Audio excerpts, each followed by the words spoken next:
Peace, Israel, and Yah bless. Thy righteousness is an everlasting righteousness, and thy law is the truth. The title of this lesson is A Black History Month Call to Remembrance 2020. Once again, this lesson is entitled A Black History Month Call to Remembrance 2020.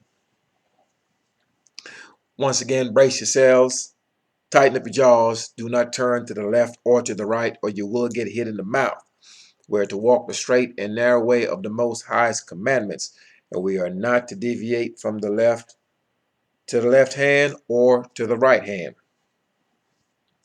As you know, in America currently, it is Black History Month, and this message is directly uh, going to affect, or is the purpose of it is for the diaspora of Israel to understand clearly what has happened and what they need to do to reconcile themselves back onto the Most High and to be brought to remembrance.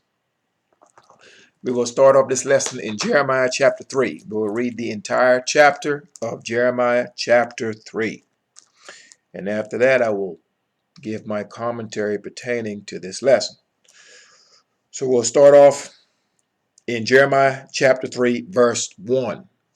And verse 1 reads, They say, if a man put away his wife, and she go from him, and become another man's, shall he return unto her again?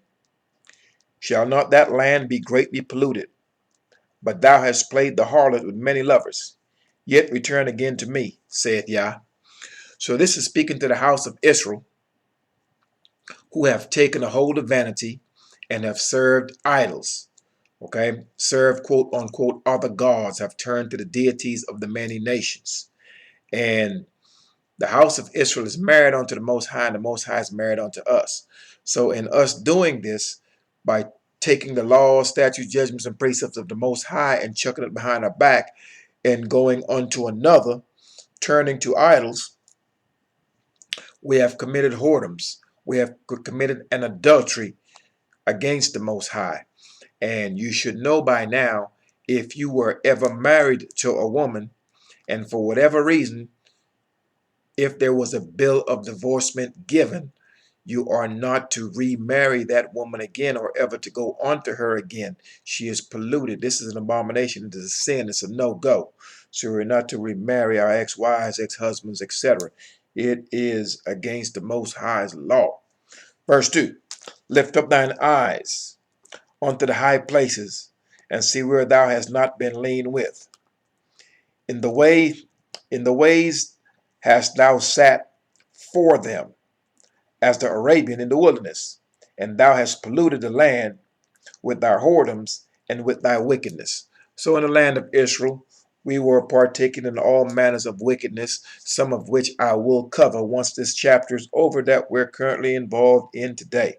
Verse 3, therefore, the showers have been withholden, and there hath been no latter rain, and thou hast a whore's forehead, thou refusest to be ashamed. So the house of Israel, with our rebellion and stepping away from the Most High and turning to these idols, we were not ashamed for what we were doing, and certainly we were not afraid. Okay, there was no shame in what we were doing. It was out in the open. Verse 4, wilt thou not from this time cry unto me? My father, thou art the guide of my youth. Will he reserve his anger forever? Will he keep it to the end?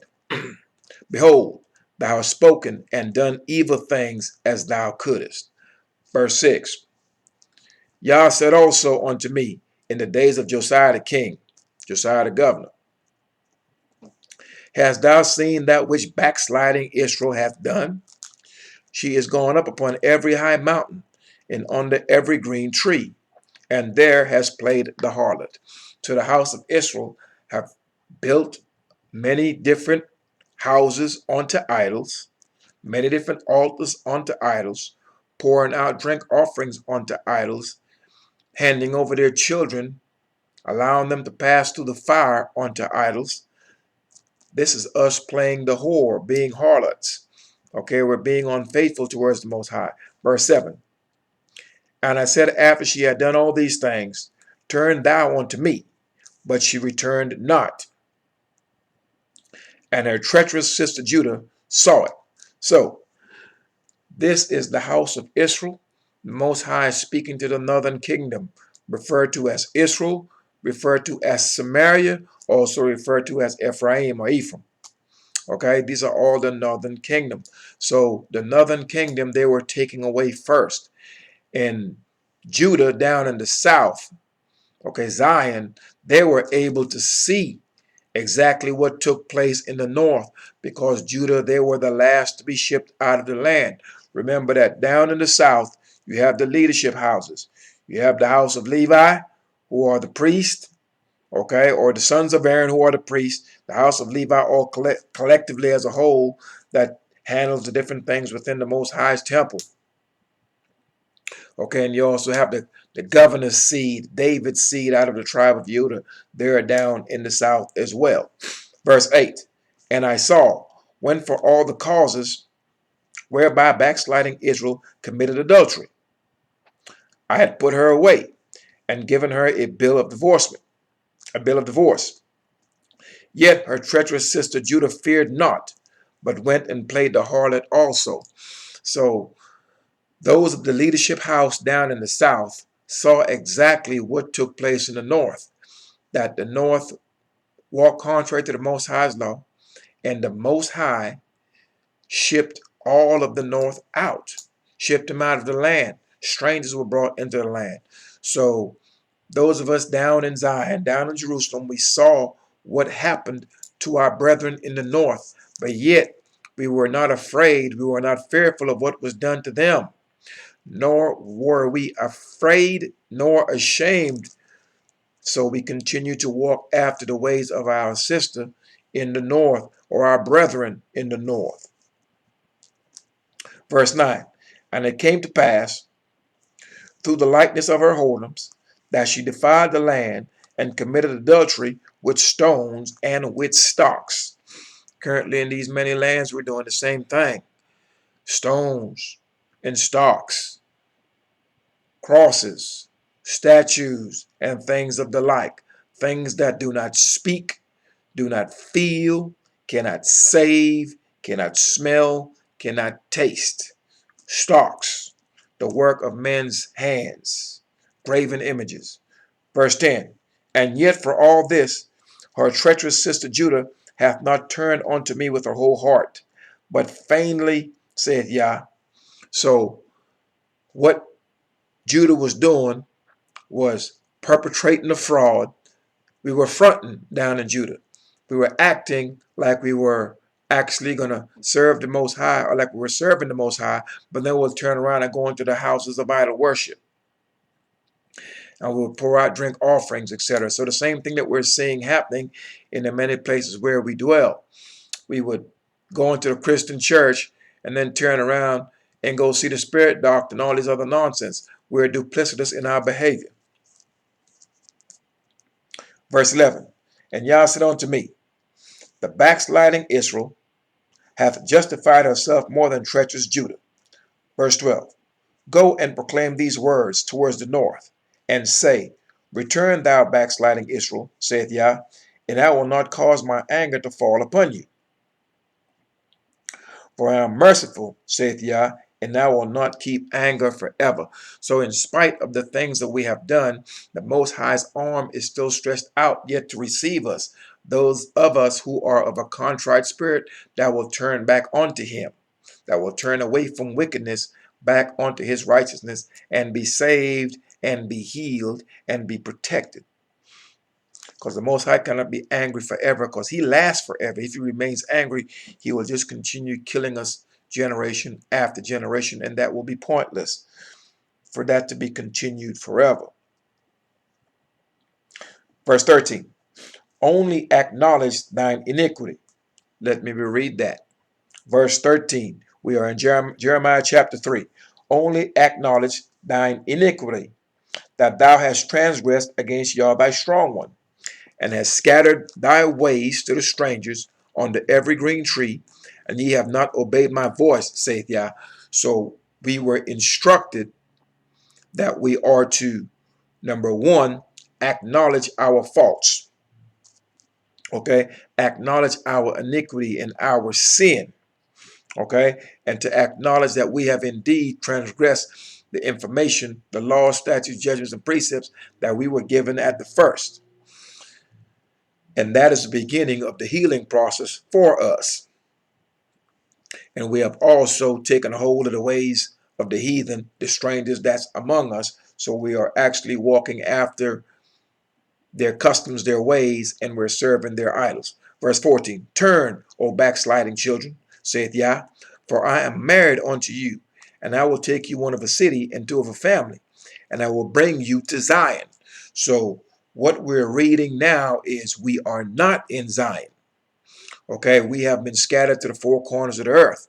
So now that you're hearing what the Most High have instructed us, if we are to turn, so if you are one of the children of the diaspora scattered to the four corners of the earth, and you are an Israelite via these curses, then you're hearing now, in order for us to be returned back to Zion, we are to turn, because the Most High is making it plain that he is married unto us. And we are to turn back onto his laws, statutes, judgments, and precepts. And in so doing, he will bring us to Zion. Verse 15, or return us back unto the land of our forefathers, from the many nations of which we are currently scattered. Verse 15, and I will give you pastors according to mine heart, which shall feed you with knowledge and understanding. Pastors that will feed you with knowledge and understanding. The people sought the law at the mouth of the priest. So those who are teaching you the words of the Most High will be coming straight from this law and nothing else. I will not be deviating from the left hand or to the right hand.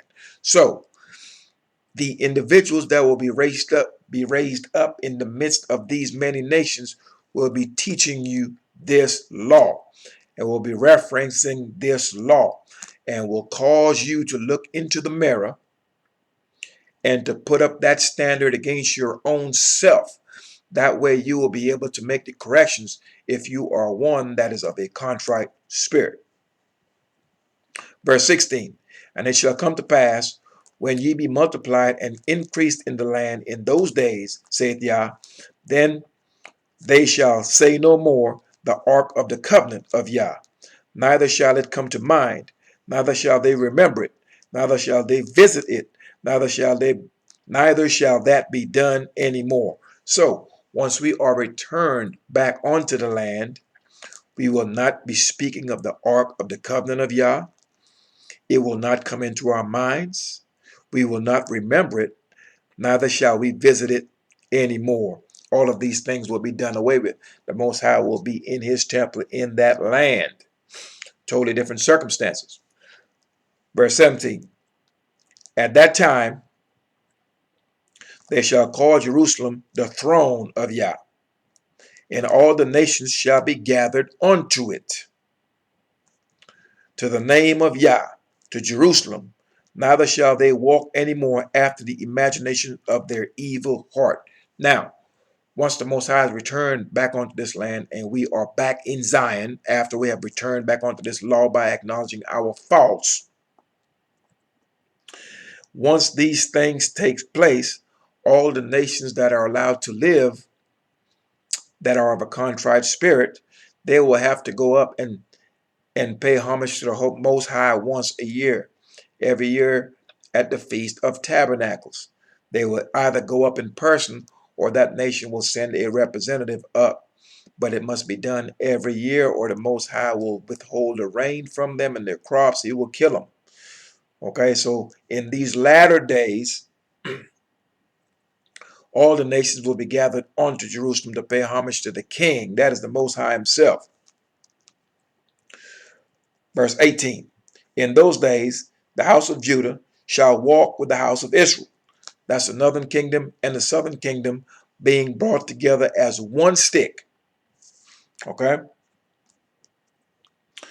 In those days, once again, verse 18, in those days, the house of Judah shall walk with the house of Israel, north and south together, and they shall come together out of the land of the north to the land that I have given for an inheritance unto your fathers. So we'll be coming out of many of these different lands in which we have been scattered. The Most High will bring us out of these nations. Verse 19, but I said, how shall I put thee among the children and give thee a pleasant land, a goodly heritage of the host of nations? And I said, thou shalt call me my father, and shall not turn away from me. Verse 20, surely as a wife treacherously departeth from her husband, so have ye dealt treacherously with me, O house of Israel, saith Yah. So the house of Israel has dealt treacherously against the Most High. You know, treasons, the punishment for treason is death. In most cases, once you are a traitor, you become an enemy. So what has happened is the house of Israel has become an enemy unto the Most High.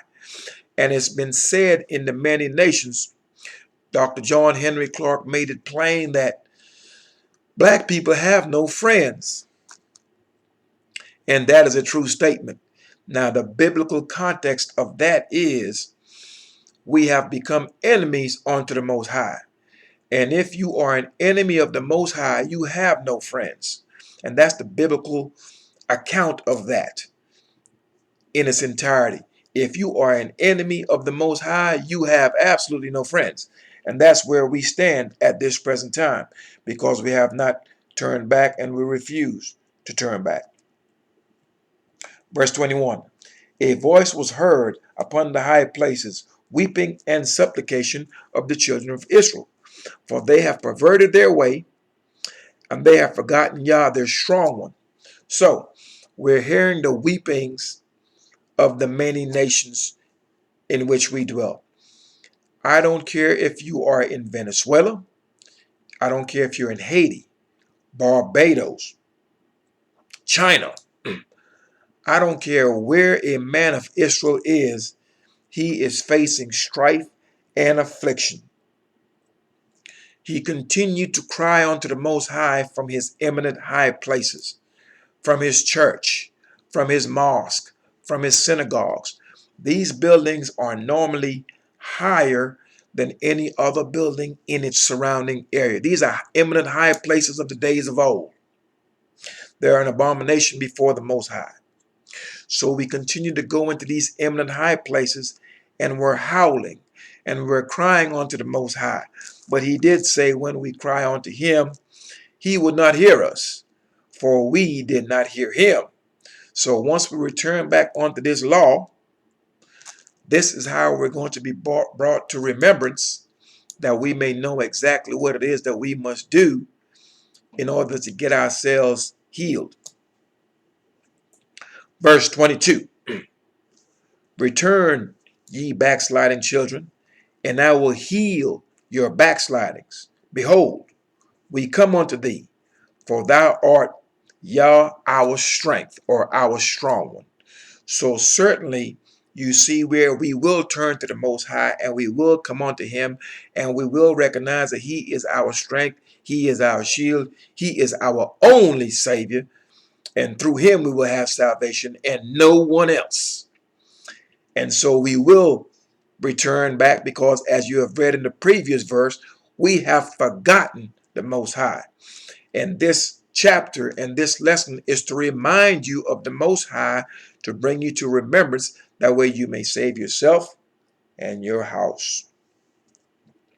Verse 23, truly in vain is salvation hoped for from the hills and from the multitude of mountains. Truly in Yah, our strong one, is the salvation of Israel. So truly in vain is salvation hoped for from the hills and from the mountains. That means from your church, from your synagogue, and anything else that you're going to. That's not that house that's built in that one spot in Zion. Anything other than that is idolatry. So you're hoping in vain if you're going to these high places. That's what the hills and the mountains simulate, the high places, the churches, the mosque. To go to these places, your hope is in vain and it will fail you. So certainly we're understanding here, truly in Yah, our strong one, is the salvation of Israel and none other. Verse 24, for shame has devoured the labor of our fathers from our youth, their flocks and their herds, their sons and their daughters. Shame, no matter where we are located. Verse 26, we lie down in our shame, and our confusion covereth us. We are a confused people. For we have sinned against Yah, our strong one, we and our fathers. This is a generational thing that we've been doing from our youth even unto this day, and have not obeyed the voice of Yah, our strong one. That concludes this chapter, Jeremiah chapter 3, speaking clearly to the children of the diaspora, the house of Israel scattered to the four corners of the earth. You have forgotten who the Most High is. You have taken a hold of vanity. You have taken up the ways of the heathen, their customs, their laws, their ways, and their idols. And it has been a snare unto you. And you are to remember who you are, what has happened to you, why it has happened to you, and what you can do to make a complete turnaround, to save yourself, to heal yourself, and be restored back onto the Most High. Now, the purpose of those who the Most High will raise up to teach you his laws, statutes, judgments, and precepts is to, one, bring you to remembrance, and to cause you to look in the mirror and put yourself up against his standard. That is his law. So Israel, what I'm going to do, I'm going to go over a brief overview of your sins. You are to acknowledge your faults. You are to face Jerusalem, lift your hands in prayer, and acknowledge your errors. And I'm going to go through some of the errors that I see within the children of Israel each and every day. That's right around me. And if it's around me, I know certainly it is around you. You may be guilty of some of these things now. You may be guilty of some of these things in times past. You are not to tolerate it. You're not to be accepting of it.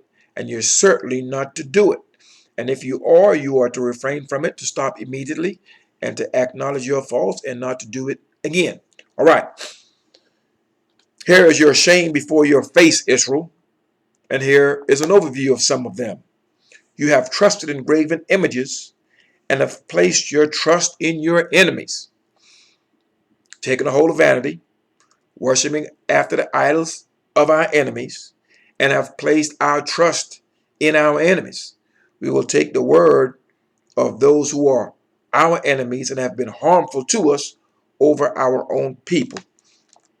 2, you have transgressed the dietary law of the strong one and refused to turn to it. Our people are of the mindset, I'm going to eat what I want. I'm going to do what I want. This body of ours is very different than any other people. Medications affect us differently. Food affects us differently.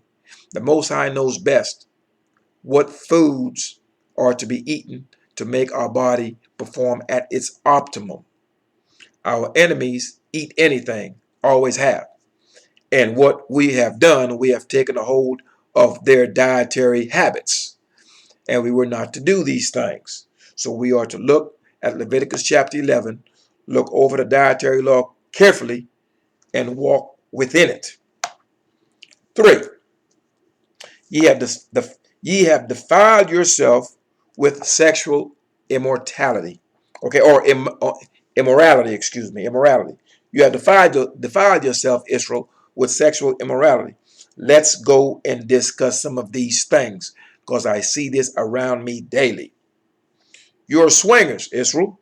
You're laying down with another man's wife. You are wife swapping, Israel. You are into pedophilia. You are molesting children. You are prostituting the daughters of Zion, causing them to be whores, i.e., we are glorifying pimping. And we're glorifying a man who is able to just run through our women. And we think that somehow that is cool and that's some type of macho behavior. It is not macho behavior. What it is walking contrary to the Most High's law, and we are prostituting the daughters of Israel, causing them to be whores. These things are being done by our men and have been for quite some time, which is bringing the whole nation to whoredom. You're laying with a woman during her sickness. Some of our men are laying down with their women or with women while they're on their menstrual cycle. This is a no-go. Laying with a woman and her daughter. Some people think that's some type of accomplishment. It is wickedness to lay down with a woman and to lay down with her daughter. Laying down with a woman and her sister. This is also against the Most High's law. Some of our men are doing this and have done this. Some women are laying with a man and his friends. These things are not to be done. Sexual immorality, once again. We already know some are abusing children, which is pedophilia. This is a no-no. These things are altogether vile. And there are other things including that's included in this sexual promiscuity that's just against the Most High's laws altogether. You know, if you are married or not married, you're not to be taking part in any type of anal sexual activity at all. These are sinful acts. Okay, these things bring curses upon you and upon your house. These are things that we should not do. You are involved in flipping the daughters of Zion, causing them to lay with other men. There are some men who will take our women, perfectly good women, who are not in any means gay, and will convince them and cause them to lay down with another woman. This is wickedness. This is sinfulness to the highest degree. This thing should not be done. But there are men in Israel who are doing this thing, and our women are falling for these things. Should you turn to the Most High's law, you will stop him dead in his tracks and understand this is a man that does not walk after the law, statutes, judgments, and precepts of the Most High. And it was made plain that anyone that refuses to hear or do this law is a cursed man. So you will be able to identify these people who are just flat out foul and walk contrary to this instruction. Israel, you are engaged in homosexuality, both our males and females, and will not speak out against it. Therefore, Yah has set his face against you and your house. There is no shame. There used to be a point where this was a shameful thing, and people would not come out, so to speak, and actually a woman would not be just blatantly dressed like a man and acting like a man and these types of things. There was some form of shame with this behavior. Now there's absolutely none. There's no shame in the midst of Israel because the house of Israel has been complicit in the acceptance in such behavior. And this has been made law by the nation in which we live. And many of these other European nations, you will see them starting to do the same thing. As I've said in previous videos, our enemies are going to show us exactly who they are, that they are contrary to the Most High's law in every way, shape, and form. Israel, you are thieves and liars in the midst of these nations. Many of us are locked up, hidden prison houses. And not all of those of us that are in these prison houses belong there. Some of us has been framed. Some of us are there on trumped up charges and unfair sentences. However, there are many of the children of Israel that are locked away that are deserving of that punishment. There is hate in your heart against your own brethren, no respect or regard for your life or his. So the children of Israel, in the midst of us, there's a hatred, there's a jealousy, in the midst of our men, in the midst of our women. And the only way for that to be removed out of our hearts is for us to turn back onto the Most High with our whole heart and our whole soul. Israel, you refuse to keep the Sabbath day holy and observe the holy days of your Creator.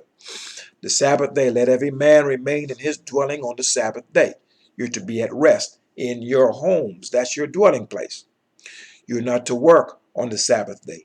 You're not to cook on the Sabbath day. You're not to speak your own words and do the things that give you pleasure that you normally do during the rest of the week. You're to keep the Sabbath day holy. Most people don't know what the Sabbath day is. Most of them don't care. And many of us work on the Sabbath day. They pollute it. They shop. They buy and sell on the Sabbath day and things of the nature. You are to research the Sabbath day, and you are to keep it as we were instructed to keep it. Israel, you refuse to hear the laws of your Creator, let alone do them. So it was instructed that we were told that those who refuse to hear the Most High's law, even his prayer shall be an abomination. So many people that we speak to that are of the house of Israel absolutely don't want to hear nothing to do with any law. They're not going to do it at all. Don't care anything for it. Their prayer is an abomination. The Most High will not listen to anything that they have to say. They are cut off. Israel, you continue to build eminent high places onto idols in the land of your captivity, which profits you for nothing. You continue to build these churches. You continue to go into these churches, and yet your curses, your sins are multiplied when you do this, unbeknownst to you. For you have forgotten who your Creator is. You have forgotten the laws, statutes, judgments, and precepts of the strong one of Israel, and therefore you have taken a hold of a lie. You partake in wickedness, directly or indirectly, by turning your eyes and pretending you didn't see it or know it. This is known as malicious intent. What many of us are doing is we know a thing is wrong, but yet we do it anyway. Now, if you did something contrary to the Most High's law, and you did not know that it is against the Most High law, then what happens is you know in the days of old, you would offer an offering for ignorance, for you have sinned and did not know. But even though you didn't know, you are not let off the hook. You're not excused for your ignorance. And that's why you would offer up an offering. Some of us know clearly laying down with another man's wife is wrong. Some of us know clearly homosexuality is wrong. Some of us know clearly stealing and lying is wrong. And they do it with malicious intent, with no regard for the law. So your punishment will be stiff. Your cities are full of violence, crime, and murder. No righteousness is in it. Look at the many cities where our people dwell. They may even have leadership within the cities. They may be the mayors. They may be the governors of these cities. They may be the city council members. They may be the dominant population within these cities. These cities are corrupt. These cities are violent. These cities are full of wickedness where we dwell. There is no righteousness in it, and your life is not safe in the midst of your own people where we dwell. And thus you see our cities continue to fail financially, from an economical standpoint, from a moral standpoint, and every other fabric that can hold a society together where we dwell, it fails. For there is no righteousness in the midst of us. You know not peace, Israel, because you have rebelled against the Creator who gives peace. Once we have turned our backs away from this law and turned away from the Creator and his instruction, anything that we take a hold of other than that will fail us and will bring about our destruction. in order to have peace, in order to have longevity, good health, etc., and to have your seed preserved upon the earth, you have to walk within the laws, statutes, judgments, and precepts of the Most High. This law brings about peace. The man of Israel and the woman of Israel, we are at war with our own families. We are at war with our brethren. We are at war with the Most High, and we are at war with our enemies who have enslaved us and have made laws against us and make life a living hell for us. And the only way we can find some peace in the many lands of our captivity is for us to acknowledge our faults and to turn to the Most High with our whole heart and our whole soul and obey his laws. That law brings us peace. Israel, you have turned away from righteousness. Therefore, your ways are unrighteous and unjust. We have turned away from righteousness, took the Most High's law, balled it up, chucked it behind our back. And so therefore now, in the midst of us is nothing but unrighteousness. And when a righteous man steps forth and point out our errors, we hate him for it. We want to think that he is critical of us. We want to find fault with him who is able to identify where we are in error. The house of Israel hates him that rebuketh in the gate, the man that points out their errors. They don't want to hear where you have transgressed the Most High's law. You want to hear smooth things. You want to hear lies. You want to hear deceit. You cannot be brought to remembrance that way. So I'm bringing your shame before your face so you see clearly some of the many things in which we are in error that your pastor and your preacher will not present to you because he's doing these things. It's all around him and he does not speak against it.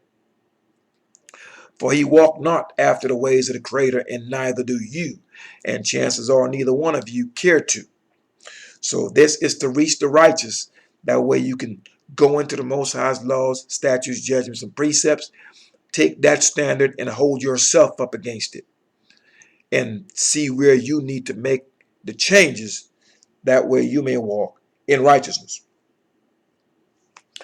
For all the vile things you have done in the Holy Land, and thus you were kicked out. So all of the many vile things that I have just covered, we have done in the land, and thus we are kicked out.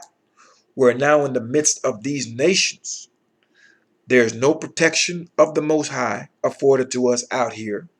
We are roughing it in the midst of these nations. Since we wanted to be foul, we were sent in the midst of foul people.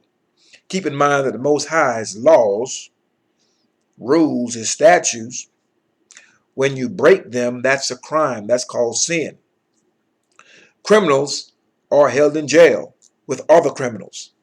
But the purpose of jail is to reform a criminal that he may understand the errors of his ways, turn from it, and regain his freedom and be restored to society. That is the purpose of a jail cell or the jailhouse, is to give you some time to conform to order, to consider your ways and your doings and make them good. So here we are in the midst of these many nations. We are in jail. Some of us may not be in an actual cell, but we are trapped in the midst of these nations. Okay? And we are in the midst of them going through a very tough time. We are receiving the stripes, the whippings from the Most High in the midst of these nations. So what we're not to do, we're not to be in the jail of these many nations, because we're all in jail. Even I am currently. We all are. We are currently in captivity. So while in jail, while in captivity, we're not to learn how to be better criminals. We were shipped away because we transgressed the Most High. We took a hold of vanity. We're doing all sorts of things that the Most High instructs us clearly not to do. So we were cast out, sent into the midst of wicked people. You want to be wicked, I'll send you to wicked people. What we're not to do in these many nations, in the midst of these wicked people who know not the Most High, who are unrighteous people altogether, we're not to come in the midst of them and learn how to be more unrighteous than we were before. And that's what many of us are doing. Now, you are in the lands of your enemies, multiplying your sins in the midst of those who know not righteousness. We continue to turn to our enemies, looking for fairness, looking for justice, marching, crying out, etc. These people know not the Most High. They tell you clearly the law is done away with, etc. They don't know the Creator, don't call upon His name, and He don't know them. Let me say that again. They do not know the Creator, do not walk after His laws, statutes, judgments, and precepts. They don't know Him. He doesn't know them. So if you seek any type of righteousness or justice from these people who have enslaved you and shipped you throughout the earth, this is vanity, and it will fail you. For they know not the Most High, and the Most High don't know them. The Most High made it clear to you, Israel, He only knows you. Now, I will conclude with this. For all that you have done and continue to do, Israel, know that the Creator is merciful, and His arm is stretched out to receive us still, in spite of what we have done and in spite of what we are currently doing. If only we would acknowledge our sins and turn away from wickedness back onto His righteousness via His law. Peace, Israel, and Yah bless. Thy righteousness is an everlasting righteousness, and thy law is the truth. We have just covered Jeremiah chapter 3, and I have just covered some of the many things that the children of Israel are guilty of, that these pastors are not going to bring in these churches. Because if he speaks against these things, he will lose his congregation. Understand, it is his congregation. It is not the congregation of the Most High. You understand? So keep these things in mind. These men are protecting their own interests, and that's their pockets. A pastor in whose heart is the Most High's law will teach the Most High's law, will do it and teach it, that he may be an example to the people around him.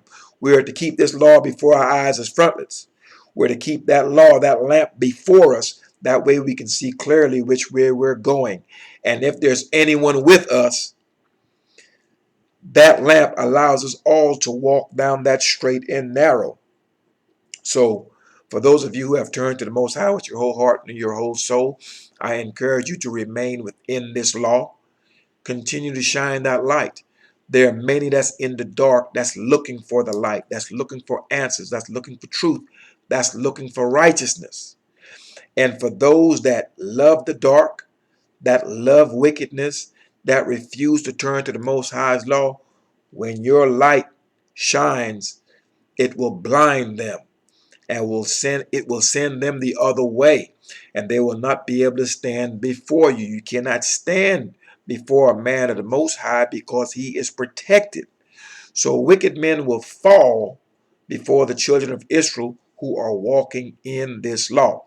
So if you're tired of all that you're experiencing in the many nations, and you are of the children of Israel, and you're seeing the suffering that we're enduring day after day, year after year, then your only salvation, your only hope is Yah. And he has extended his mercy to us by way of his law. So keep that in mind. That way you may remember exactly what our instructions were in the days of old. This is to bring you to remembrance. And this is not to remember about Dr. Martin Luther King and all this others. None of this stuff can get us out of the mess that we're in. As you can see, when it comes to our many leaders throughout the diaspora, we all have our heroes and our leaders. The Most High had removed them because none of them were teaching the children of Israel how to return to the Most High via his righteousness, via his law. And so all the manners and the means by which we have tried to alleviate these stresses and these curses, they have all failed. For it was not done in the manner in which we were instructed to do it. And that is to return with our whole heart and our whole soul, us and our children. And that was the only instruction given for us to be able to see some relief from these curses. And that concludes this lesson. I wanted to kind of go over this once again, Israel. This lesson was styled A Black History Month Call to Remembrance 2020. Peace, Israel, and Yah bless. Thy righteousness is an everlasting righteousness, and thy law is a truth. Continue to walk after the Most High's laws, statutes, judgments, and precepts, that you may be blessed, that you may be protected. That way, when all these plagues start coming on the earth, killing all of these people like it's doing right now, it won't come near you and your house. Peace, Israel, and Yah bless.